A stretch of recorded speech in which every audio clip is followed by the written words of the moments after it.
Welcome to Inclusive Plug, a RECONOMY videocast that explores how inclusive green economies are built, not just through innovation, but through responsibility. For this episode, we'll talk about a shift that's helping close the loop in the textile industry, extended producer responsibility, or EPR. And at the forefront of this shift is Moldova. EPR is about holding producers accountable for the entire life cycle of their products, especially what happens after consumers are done using them. It's a cornerstone of the circular economy, but moving from intention to real implementation is no small task. Moldova is stepping up, turning policy into practice and setting an example for the region. Joining me for this episode are Grigore Stratulat, State Secretary at the Ministry of Environment of Moldova, Aurelia Bahnaru, President of eCircular Training and Consulting Center, and Anna Latsabidze, Project Coordinator at Helvetas through RECONOMY. Welcome to all of you.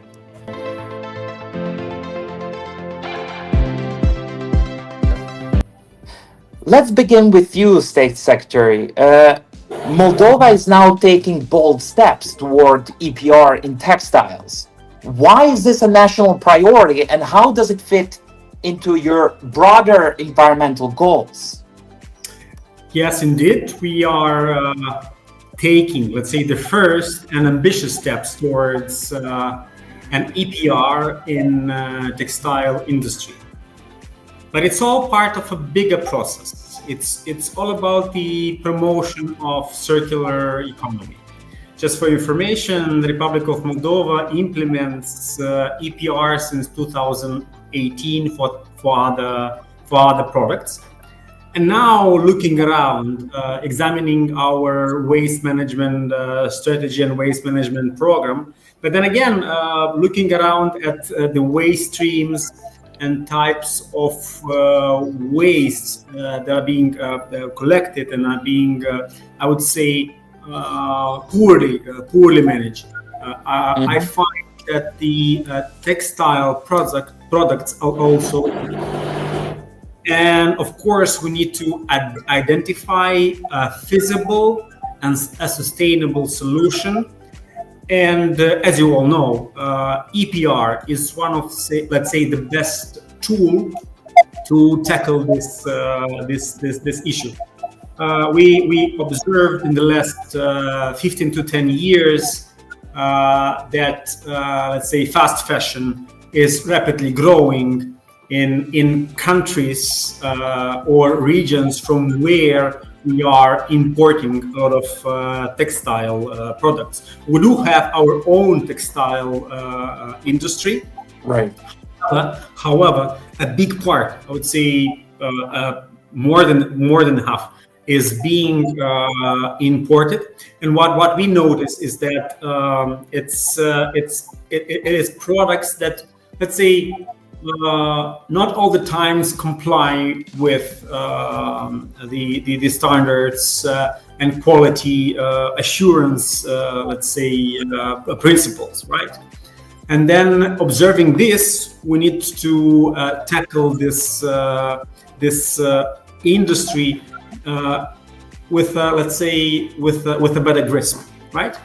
And there are some other elements that we need to let's say consider when we talk about textile industry. First, we need to discuss with the consumer. We need to change the consumption perception and consumption culture and consumption patterns. And then, of course, you go down to imports products, and then you can try to change, let's say, the design of the clothes, so they are, let's say, better design, they have a prolonged life, and then of course you shape the recycling, repair industry around this industry. And all together, if you put all of this together, not just the collection of textile waste, that's not it's part of the EPR, but we need to have a broader perspective. So only if you put in place all those instruments and tools, you will have a successful successful EPR and a good and sustainable waste management in this sector. Thank you, State Secretary. So if we shift now to the practical side, Aurelia, as a key technical actor, what will this upcoming regulation require from textile producers and importers in Moldova? According to the EPR regulation, all producers, local producers, but also all importers will be responsible not just for placing products on the market, but what happens with all these products when they are not used anymore, or like we know, became textile waste. So in this case, all producers will need to think about the entire life cycle of their products.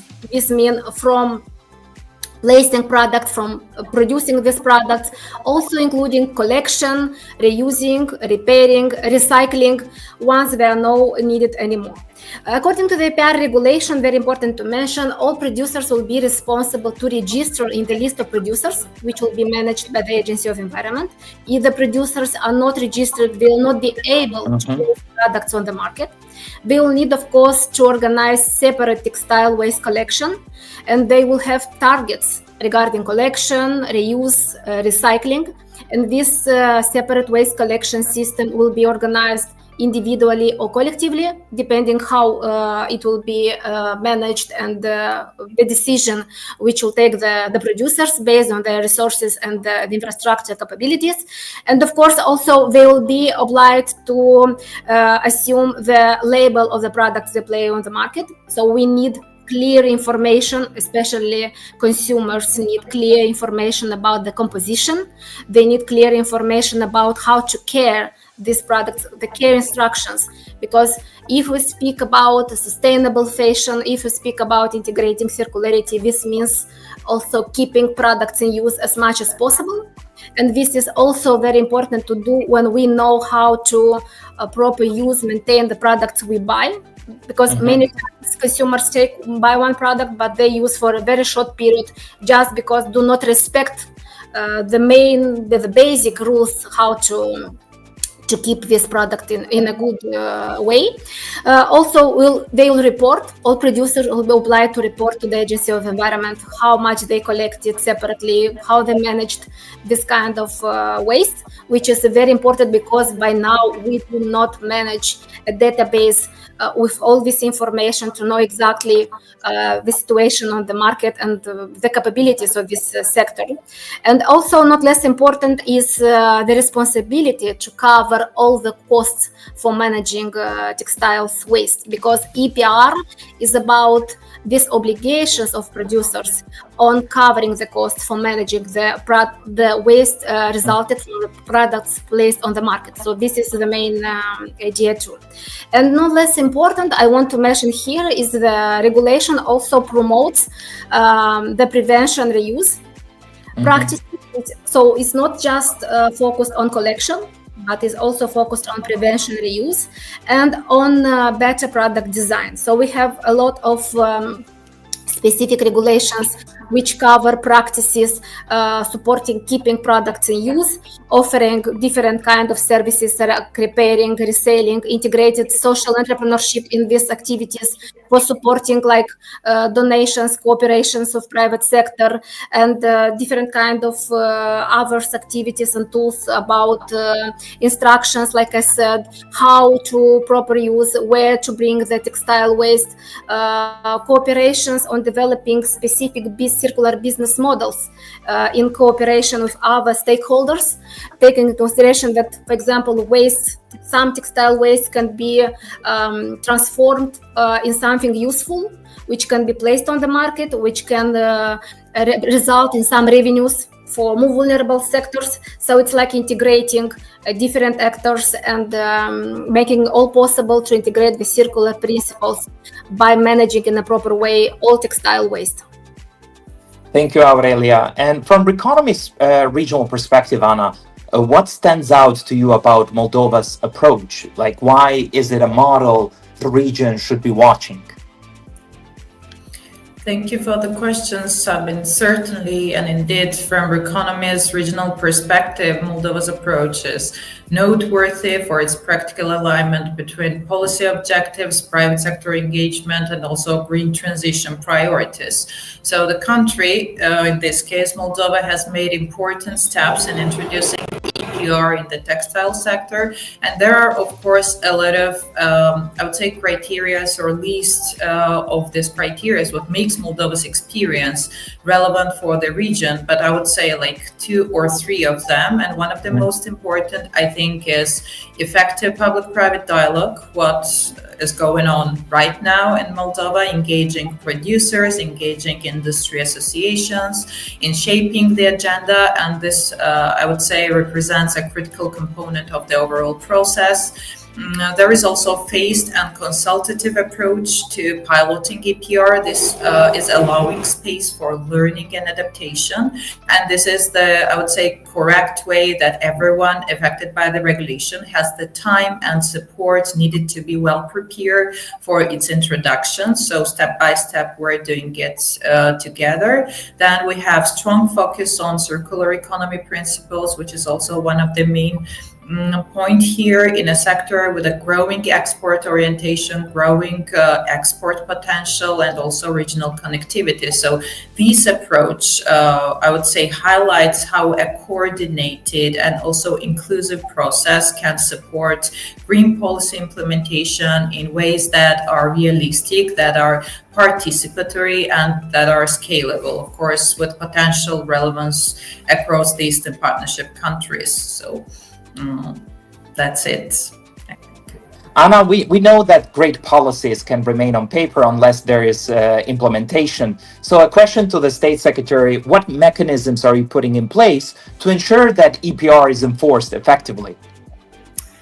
Okay, that's a very good question, because indeed, if I look back at the policies that we put in place in 2018 to 2023, with, let's say, first EPR schemes in place, like starting 2018 from several types of products that are subject to EPR. Not, let's say, all of them are voluntary, even if it's mandatory in the legislation and the subsidiary bylaws, right? And it's not always working with motivation, right? Because, of course, it comes with a certain amount of motivation, but then you have to do some enforcement. And the enforcement can, let's say, take various forms. Mm-hmm. What we are trying to do is that we have, let's say, a market surveillance role with the Environmental Protection Inspectorate. It's a new piece of legislation adopted in 2023, if I'm not mistaken. The implementation mechanisms are still being designed. So we will have to monitor the products that are part of EPR on the shelves, whether the producers are following or not the EPR requirements and regulation. Another enforcement tool that we, it really boosted in last year the number of economic operators which became, let's say, members of producer responsibility organization. Now our economy depends on imports, and a lot of goods are being imported, also those that are part of EPR. And what we have done is that we prohibited import. So the definition of placing on the market includes now imports. So all the importers who are importing EPR, extended producer responsibility goods, they must prove that they are registered with the environmental agency and they are part of a producer responsibility organization. And then the next steps, what we need to do, we are working now on redesigning, let's say, the EPR schemes in our regulation, in our bylaws, to make them functional. And the next step would be to start a better control and surveillance with producer responsibility organization.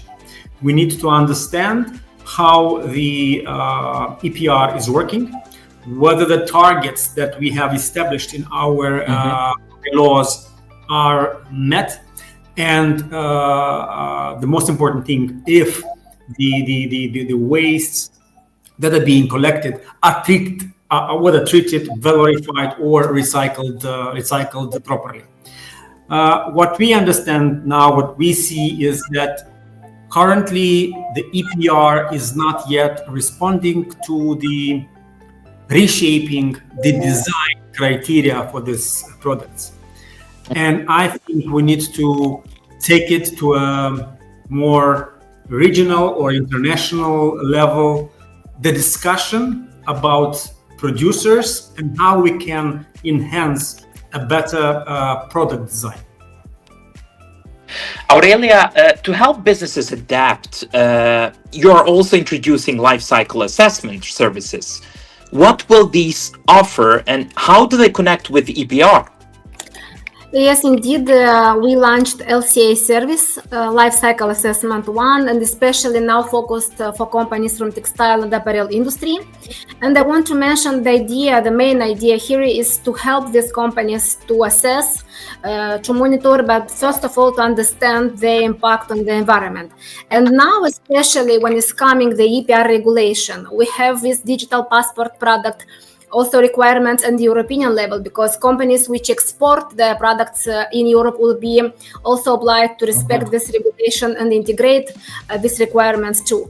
Having access to data and use this tool like LCA is a fundamental one, because it helps you to evaluate exactly your impact, like CO2 emissions, like water usage, like energy consumptions, quantity of waste generated, and also we can do it on every stage of life cycle product, taking into consideration from the raw materials, from process of productions, and so on, and helping the companies understand at what stage the impact on the environment is higher and how they can integrate the sustainability practices to reduce the impact, but also to integrate some sustainable practices, helping them to put on the market more durable products, more qualitative one, also complying with including EPR regulations. And this is very important because when you generate less waste, it's very simple. So you have less waste, textile waste, you pay less.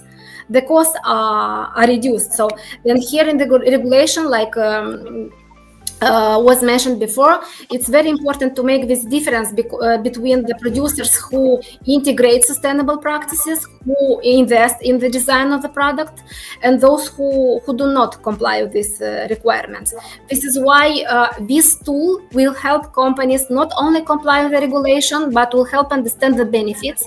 And finally, having these services integrated and working with the companies, the process which we already started, will help them also understand what can they do now, how they can better communicate this data to the consumers, how they can change some stages in the process of production, or maybe change some suppliers to improve the design, because we'll have here also experts in the design stage, and to see what can we do to improve all these processes. We have this experience of producers who generate a lot of waste in the process of production, so like pre-consumer waste.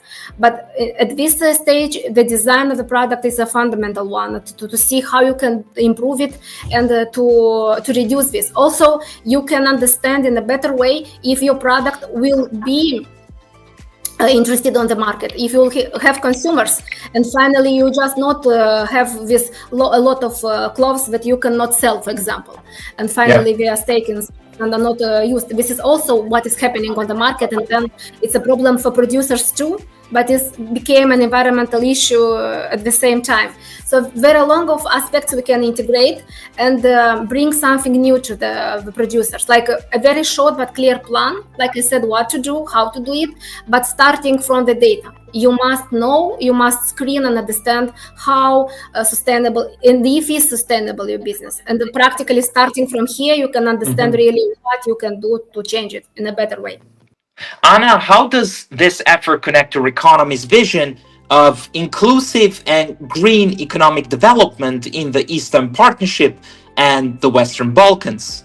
Thank you, Sabin. So I would say that this effort directly reflects RECONOMY's vision of facilitating inclusive and green economic development across the Eastern Partnership countries, I would say, but also we can say in Western Balkans, because there are a lot of crowding in or replication opportunities, but let's focus on Eastern Partnership countries. By advancing this EPR regulation in textile sector, Moldova is addressing environmental sustainability while also creating opportunities for small and medium enterprises, for sector innovators, also employees and all sector representatives to participate in more circular and future-fit economy. So these promotes systemic change through multi-stakeholder collaboration, regulatory environment, and also green skills development. And these are one of the, and I would say, core pillars of RECONOMY's approach. So importantly, Moldova's progress contributes to regional learning and replication, demonstrating how policy and practice can align to support greener and more resilient and market systems that leave, I would say, no one behind. So this definitely and directly reflects the RECONOMY's vision, this kind of regulations, and especially in textile. And they are, Moldova in Eastern Partnership countries are innovators in this regard, because none of the Eastern Partnership countries have EPR regulation in textile. So why not to replicate it to another countries? So Moldova will take the lead here. To the State Secretary, what message would you send to businesses and citizens in Moldova, but also beyond, about their role in making the circular economy real?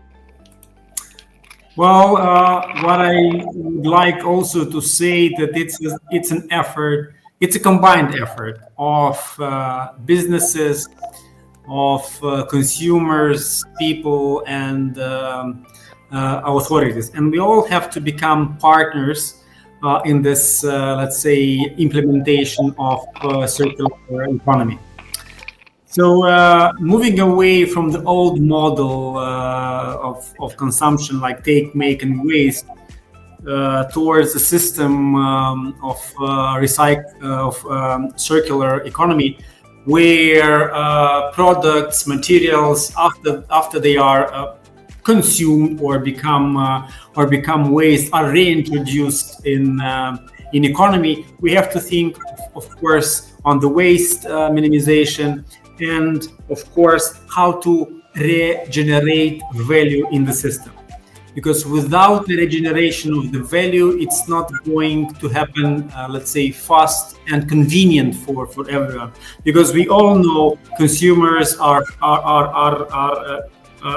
following cheaper products, or let's say to consume more, because they are let's say advertising and marketing scenarios, they are not changing. The businesses are also created to maximize their profit. However, we have to bring them all together with central authority, let's say, to implement our collective responsibility. And collective responsibility means that businesses design more durable, more usable, more recyclable products. Citizen makes informed choice. They try to reduce consumption. They follow the waste separate collection rules. And what is important, they are looking for the products that have a better design, a better use, and better recycle. How do you call it? Components, right? And of course, the government has to make rules and obligation, but on the other hand, we have to incentivize both businesses and consumers towards the principle of a better and more sustainable economy. We are, let's say, at a turning point. We are building our institutions, infrastructure, and of course, partnerships that will guide our path towards the European Union. And I think a circular economy, implementation of a circular economy, stands at the heart of this transformation. And I think together, through responsibility, innovation, and cooperation, we can make this happen. Thanks. Thank you very much to the State Secretary, Aurelia and Anna, for this really forward-looking conversation. To our viewers out there, Moldova's work on extended producer responsibility in textiles is more than a policy move. It's a signpost for the region. It shows what's possible when governments, businesses, and development partners work together to close the loop. Until next time, keep it circular, keep it inclusive, and keep it real. Thank you. Have a good day. Thank you. Thank you very much.